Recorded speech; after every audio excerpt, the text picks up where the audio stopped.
তোমাদের ডব্লিউবিপি এবং কেপি এক্সামটাকে লক্ষ্য করেই 100 দিনের একটা স্মার্ট স্টাডির পরিকল্পনা কিন্তু আমি তোমাদের দেখিয়ে দিয়েছি, যেখানে আমাদের একটাই লক্ষ্য, দিন শুরু হওয়ার আগেই আমাদের দিনের টার্গেট কমপ্লিট হয়ে যাবে। প্রতিদিন তুমি আমাকে 2 ঘন্টা করে সময় দিয়ে দাও, 3টে থেকে, দেখো ভোর 3টে থেকে 5টা, এই সময়টা আমি এই কারণে রেখেছি, কারণ এই সময়ে তোমার দেখো, তুমি সকাল সকাল মানে 3টের সময় ঘুম থেকে উঠেই যদি তুমি কোনো কিছু পড়ো, ভোরবেলা দেখবা পড়াগুলো ভালো মাথায় থাকে, এবং ম্যাথ বা জিআই যে কনসেপ্টগুলো আমি তোমাদের বোঝাবো সেগুলো কিন্তু ভালো মাথায় থাকবে। সেই জন্য এই টাইমটা আমি বেছে নিয়েছি। তার সাথে আরও একটা প্লাস পয়েন্ট কি, যে তুমি সকাল সকালই যদি তোমার 5টার মধ্যেই যদি তোমার একটা স্মার্ট স্টাডির টার্গেটটা যদি সারাদিনের টার্গেট যদি কমপ্লিট হয়ে যায়, তারপরে সারাটা দিন তুমি তোমার নিজস্ব টার্গেট অনুযায়ী কিন্তু পড়ে নিতে পারবে। ঠিক আছে, টাইমটা দেখে নাও। কারেন্ট অ্যাফেয়ার্স তুমি 3টে বাজলেই পেয়ে যাবে, 15 মিনিটের ক্লাস। তারপরে তুমি জিকে প্রিভিয়াস ইয়ার্সের প্রশ্নগুলো পেয়ে যাবে একদম ডিটেলসে, রিজনিংও রয়েছে তার সাথে, এবং তার সাথে আমি তোমাদের একটা জিকের গুরুত্বপূর্ণ টপিক তুলে বুঝিয়ে দেবো, এবং ম্যাথটাও কিন্তু দারুণভাবে আমি তোমাদের কনসেপ্ট সহ বেশ কিছু প্রশ্ন দিয়ে বুঝিয়ে দেবো। আজকে তোমরা কি পাচ্ছ দেখো, আজকের এই ক্লাসের মাধ্যমে তুমি তো কারেন্ট অ্যাফেয়ার্স পেয়ে যাচ্ছ, যেখানে স্পোর্টস থেকে আমরা আরও 25টা গুরুত্বপূর্ণ প্রশ্ন আমরা পড়ে নেব। তারপরে আজকে আমরা জিকের উপরে দেখো, প্রিভিয়াস ইয়ার্সের জিকের উপরে 2018 সালে যে ডব্লিউপি কনস্টেবলের প্রিলিমসটা হয়েছিল সেখানকার 5টা গুরুত্বপূর্ণ প্রশ্ন একদম ডিটেলসে পড়ে নেব। রিজনিংয়ের জন্য আমরা দেখব আজকে বর্ণশ্রেণী, ঠিক আছে। আর জিকে টপিকের উপরে আগের দিন তো আমরা জাতীয় আন্দোলনের পার্ট 1 করেছিলাম, আজকে আমরা পার্ট 2টা পড়বো। ম্যাথের জন্য আমরা নাম্বার সিস্টেমের পার্ট 2টা পড়ে নেবো, কেমন? আর দেখো, তোমরা যারা এখনও আমাদের টেলিগ্রামে যুক্ত হওনি, আমি টেলিগ্রামে এই জন্যই যুক্ত হতে বলছি, কারণ সেখানে তুমি সমস্ত এই রেকর্ড করা ক্লাস অথবা তার সাথে সমস্ত রেকর্ড করা ক্লাস এবং সমস্ত পিডিএফগুলো তুমি পেয়ে যাবে। যদি মনে করো দাদা আমি সমস্ত রেকর্ড করা ক্লাস এবং তার সাথে সমস্ত পিডিএফগুলো আমার প্রয়োজন, তাহলে বাস এই যে নাম্বারে, এই নাম্বারে 149 টাকা তুমি যে কোনো মাধ্যমে পেমেন্ট করে দেখবা এই নামটা আসবে, এই নাম্বারেই হোয়াটসঅ্যাপে একটা স্ক্রিনশট পাঠিয়ে দেবে, সঙ্গে সঙ্গে আমি কিন্তু তোমাকে সেখানে যুক্ত করে নেবো, কেমন? চলো, কারেন্ট অ্যাফেয়ার্সের স্পোর্টস থেকে আরও 25টা গুরুত্বপূর্ণ প্রশ্ন আমরা একটু পড়ে নেবো। চলো দেখো, প্রথম প্রশ্ন বলছে, গুমি এশিয়ান অ্যাথলেটিক্স চ্যাম্পিয়নশিপ 2025-এ পদকের তালিকায় ভারত কোন স্থান অর্জন করেছে? মাথায় রাখবে, গুমি এশিয়ান অ্যাথলেটিক্স চ্যাম্পিয়নশিপ 2025-এ ভারত দ্বিতীয় স্থান অর্জন করেছে।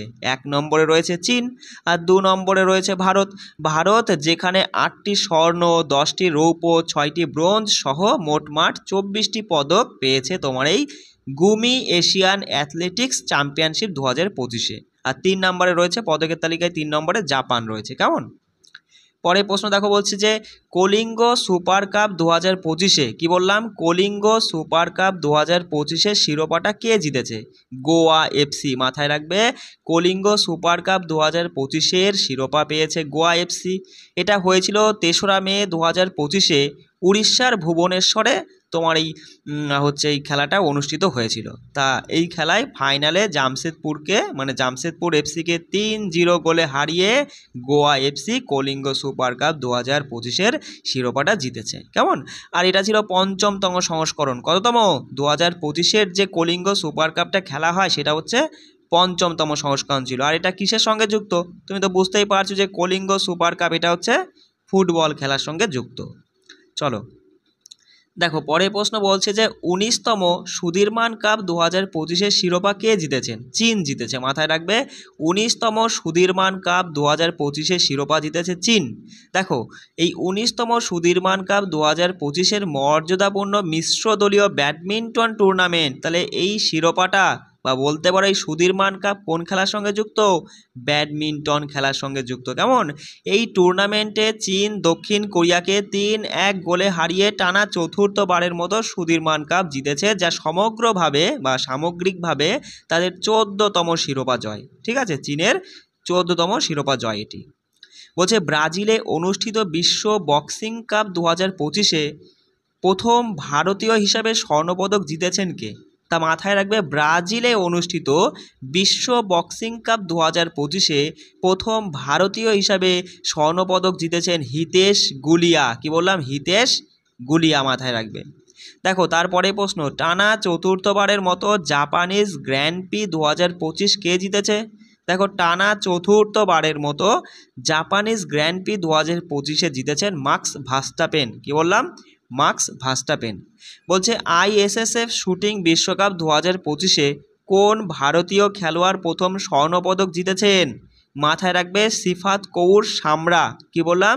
সিফাত কৌর সামরা, যিনি আইএসএসএফ শুটিং বিশ্বকাপ 2025-এ ভারতীয় খেলোয়াড় হিসাবে প্রথম স্বর্ণপদক জিতেছেন। তাহলে সিফাত কৌর সামরা কোন খেলার সঙ্গে যুক্ত বা কিসের সঙ্গে যুক্ত? বলবা শুটিংয়ের সঙ্গে যুক্ত। কেমন? বলছে 2025 সালের জুলাই মাসে কোন ভারতীয় খেলোয়াড় 15 বছর পর বিশ্ব জুনিয়র স্কোয়াশ চ্যাম্পিয়নশিপের প্রথম ভারতীয় ব্যক্তিগত পদক জিতেছেন? তিনি হলেন আনহাত সিং। মাথায় রাখবে আনহাত সিং। তাহলে এই আনহাত সিং কিসের সঙ্গে যুক্ত? স্কোয়াশের সঙ্গে যুক্ত। মাথায় রাখবে 2025 সালের জুলাই মাসে এই আনহাত সিং তিনি 15 বছর পর বিশ্ব জুনিয়র স্কোয়াশ চ্যাম্পিয়নশিপে ভারতের প্রথম ব্যক্তিগত পদক কিন্তু জিতে নিয়েছেন। কেমন? বলছে মহিলা প্রিমিয়াম লিগ বা WPL 2025-এর চূড়ান্ত শিরোপা কে জিতেছে? বলো। মুম্বাই ইন্ডিয়ান্স হয়ে যাবে আমাদের সঠিক উত্তর। যে দিল্লি ক্যাপিটালসকে 8 রানে হারিয়ে শিরোপা জিতেছেন মুম্বাই ইন্ডিয়ান্স। আর 25-এর এটা ছিল 3য়তম সংস্করণ। আর দেখে নাও, অরেঞ্জ কাপ পেয়েছে ন্যাট সাইভার ব্রেট, আর পার্পেল কাপ পেয়েছে অ্যামেলিয়া কের। নামগুলো ভালো করে দেখে নিবা। পরের প্রশ্ন দেখো, বলছে আইএসএসএফ বিশ্বকাপ লিমা 2025-এ পদকের তালিকায় ভারতের অবস্থান কত? 3য়। কি বললাম? আইএসএসএফ বিশ্বকাপ লিমা 2025-এ পদকের তালিকায় ভারতের স্থান হচ্ছে 3য়। দেখো, ভারত মোট 7টি পদক পেয়েছে, যেখানে 2টি স্বর্ণ, 4টি রৌপ্য আর 1টি ব্রোঞ্জ। তা মাথায় রাখবে যে 2টি স্বর্ণ পদক পেয়েছে, সেই স্বর্ণ পদক জয়ীরা কারা? মাথায় রাখবে সুরুচি সিং। কি বললাম? সুরুচি সিং, যিনি মহিলাদের 10 মিটার এয়ার পিস্তলের ক্ষেত্রে কিন্তু স্বর্ণপদক জিতেছেন। তার সাথে সৌরভ চৌধুরী এবং সুরুচি সিং দুজনা মিশ্রভাবে এই 10 মিটার এয়ার পিস্তলের ক্ষেত্রে কিন্তু স্বর্ণপদক জিতেছেন। পরে প্রশ্ন দেখো, বলছে 2025 সালের মে মাসে 86তম ভারতীয় দাবা গ্র্যান্ডমাস্টার কে হন? সঠিক উত্তর কী হবে? মাথা রাখবে 86তম ভারতীয় দাবা গ্র্যান্ডমাস্টার হয়েছেন LR শ্রীহরি। কি বললাম? LR শ্রীহরি। দেখো, পরের তথ্য বলছে আইসিসি চ্যাম্পিয়ন্স ট্রফি 2025-এ কারা জিতেছে? জানোই, ভারত, তাই না? 2025 সালে বিজয়ী দল হচ্ছে ভারত, 3য়বারের মতো বিজয়ী হয়েছে। রানার্স আপ ছিল নিউজিল্যান্ড। আর ভারত আইসিসি চ্যাম্পিয়ন্স ট্রফি বিজয়ী হয়েছে 3বার। কতবার? 3বার, 2001, 2013 আর 2025-এ। কেমন? তো দেখো, ফাইনাল ম্যাচে ম্যান অফ দ্য ম্যাচ হয়েছেন রোহিত শর্মা, আর সিরিজের সেরা খেলোয়াড় হয়েছেন রচিন রবীন্দ্রা, যিনি নিউজিল্যান্ডের খেলোয়াড়। আর গোল্ডেন ব্যাট পেয়েছেন রচিন রবীন্দ্রা, আর গোল্ডেন বল পেয়েছেন ম্যাট হেনরি। ঠিক আছে? বলছি দেখো, জুনিয়র ন্যাশনাল রাগবি 2025-এ কোন রাজ্য অনূর্ধ্ব-18 ছেলেদের শিরোপা জিতেছে? বিহার। মাথায় রাখবে জুনিয়র ন্যাশনাল রাগবি এর 7তম যে সংস্করণ যেটা হয় 2025-এ, সেখানে তোমার হচ্ছে অনূর্ধ্ব-18 এটার ক্ষেত্রে কোন রাজ্য আর কি শিরোপা জিতেছে? বিহার জিতেছে। মাথায় রাখবে। দেখো, পরে প্রশ্ন বলছে যে কোন দল টানা 5মবারের মতো 15তম হকি ইন্ডিয়া সাব জুনিয়র মহিলা জাতীয় চ্যাম্পিয়নশিপ 2025-এ শিরোপা জিতেছে? ঝাড়খণ্ড। কি বললাম? যে টানা 5মবারের মতো 15তম হকি ইন্ডিয়া সাব জুনিয়র মহিলা জাতীয় চ্যাম্পিয়নশিপ 2025-এ জিতেছে ঝাড়খণ্ড। আর রানার্স আপ হয়েছিল উড়িষ্যা। বলছে এশিয়ান রেসলিং চ্যাম্পিয়নশিপ 2025-এ ভারত কয়টি পদক জিতেছিল? 10টি। দেখো, একটু কষ্ট করে হলেও কিন্তু এগুলো মাথায় রাখতে হবে। দারুণ প্রশ্ন কিন্তু, মাথায় রাখবে। কেমন? দেখো, বলছে এশিয়ান রেসলিং চ্যাম্পিয়নশিপ 2025-এ ভারত 10টি পদক জিতেছে। বলছে কোন দল 2025 সালের 41তম স্প্যানিশ সুপার কাপ জিতেছে? মাথায় রাখবে 41তম স্প্যানিশ সুপার কাপ জিতেছে FC বার্সেলোনা। কি বললাম? FC Barcelona. বলছে খেলো ইন্ডিয়া শীতকালীন গেম 2025 পদকের তালিকায় কে শীর্ষে আছে? ভারতীয় সেনাবাহিনী। মাথায় রাখবে ভারতীয় সেনাবাহিনী খেলো ইন্ডিয়া শীতকালীন গেমস 2025-এ পদকের তালিকায় শীর্ষে আছেন। তা দেখো, কেন্দ্রীয় মন্ত্রী ডক্টর মনসুখ মান্ডাভিয়া লেহের তোমার NDS স্টেডিয়ামে খেলো ইন্ডিয়া শীতকালীন গেমস 2025-এর উদ্বোধন করেন। তা এটা 2টো পর্যায়ে খেলা হয়। প্রথম পর্যায়টা হয়েছিল লাদাখের লেহেতে হয়েছিল, আর দ্বিতীয় পর্যায়টা জম্মু কাশ্মীরের গুলমার্গে হয়েছিল। মাথায় রাখবে। পরে প্রশ্ন দেখো, বলছে যে কোন দল 2024-25 রঞ্জি ট্রফি শিরোপা জিতেছে? বিদর্ভ। কি বললাম? বিদর্ভ 2024-25 রঞ্জি ট্রফি জিতেছে। বলছে কোন ভারতীয় গ্র্যান্ডমাস্টার ওয়ার্ল্ড জুনিয়র দাবা চ্যাম্পিয়নশিপ 2025 জিতেছে? প্রণব ভেঙ্কটেশ। কি বললাম? প্রণব ভেঙ্কটেশ ভারতীয় একজন গ্র্যান্ডমাস্টার, যিনি ওয়ার্ল্ড জুনিয়র দাবা চ্যাম্পিয়নশিপ 2025 শিরোপাটা জিতেছেন। কেমন? পরে প্রশ্ন বলছে দেখো, ইন্ডিয়ান ওপেন 2025 স্কোয়াশে, কি বললাম? ইন্ডিয়ান ওপেন 2025 স্কোয়াশের ক্ষেত্রে পুরুষদের একক শিরোপা জিতেছেন করিম এল টর্কি। কি বললাম? করিম এল টর্কি। আর মাথায় রাখবে, এটা হয়েছিল মুম্বাইয়ের বোম্বে জিমখানায় অনুষ্ঠিত হয়েছিল। এই টুর্নামেন্টে আনহাত সিং, যিনি মহিলাদের একক শিরোপা জিতেছেন। তাহলে বুঝতেই পারছো যে করিম এল টর্কি কিসের সঙ্গে যুক্ত? স্কোয়াচের সঙ্গে যুক্ত। আনহাত সিং কিসের সঙ্গে যুক্ত? স্কোয়াচের সঙ্গে যুক্ত। এগুলো কিন্তু পরীক্ষায় আসতে পারে, ঠিক আছে? গুরুত্বপূর্ণ, এগুলো কিন্তু সবই পড়বা, মাথায় রাখবা। বলছে দেখো, কোন দল তাদের প্রথম বলছে আলটিমেট টেবিল টেনিস 2025 শিরোপাটা জিতেছে?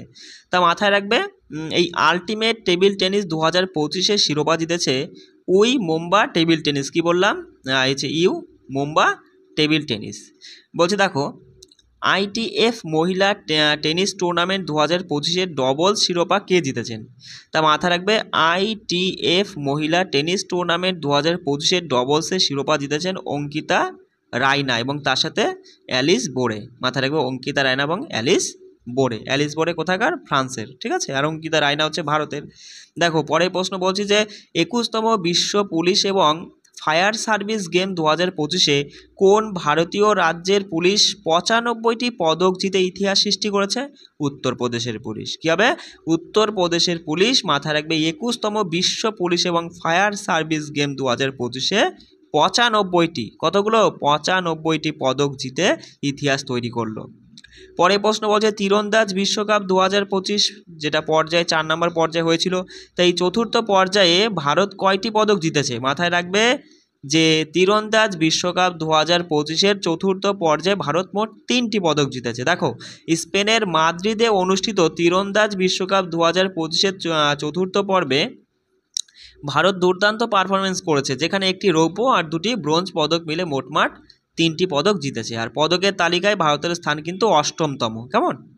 বলছে তাইওয়ান অ্যাথলেটিক্স ওপেন 2025 ভারত কোন স্থান অর্জন করেছে? প্রথম। কি বললাম? তাইওয়ান অ্যাথলেটিক্স ওপেন 2025 তোমার হচ্ছে ভারত কিন্তু প্রথম স্থানে রয়েছে। বলছে ষষ্ঠ স্টেফান অবজ্ঞান মেমোরিয়াল দাবা টুর্নামেন্ট 2025 শিরোপা কে জিতেছে?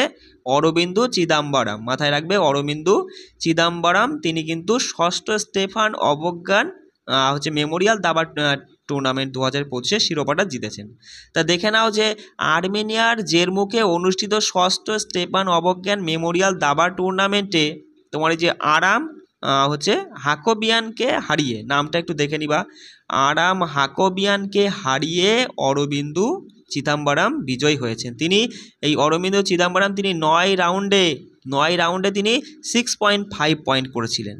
ঠিক আছে, বোঝা গেল। এই ছিল গুরুত্বপূর্ণ স্পোর্টস থেকে 25টা প্রশ্ন। আরও কিন্তু রয়েছে স্পোর্টসের উপরে, আর স্পোর্টসটাই আমি প্রথমে ধরেছি কারণ তুমি প্রিভিয়াসের প্রশ্নগুলো দেখে বুঝেই গেছো যে স্পোর্টসের উপরে কিন্তু বাস প্রশ্ন ডব্লিউবি কেপি দুটোতেই কিন্তু থাকবেই থাকবে। সেই জন্য ভালো করে পড়ো না, এখান থেকে কিন্তু 2 থেকে 3টে প্রশ্নই থাকবে, মানে ডব্লিউবি বলো আর কেপিতেই বলো। ভালো করে পড়ে এগুলো কিন্তু রিভিশন করে নাও এবার। কেমন? সবাই ভালো করে পড়বে। রাখছি। জয় হিন্দ।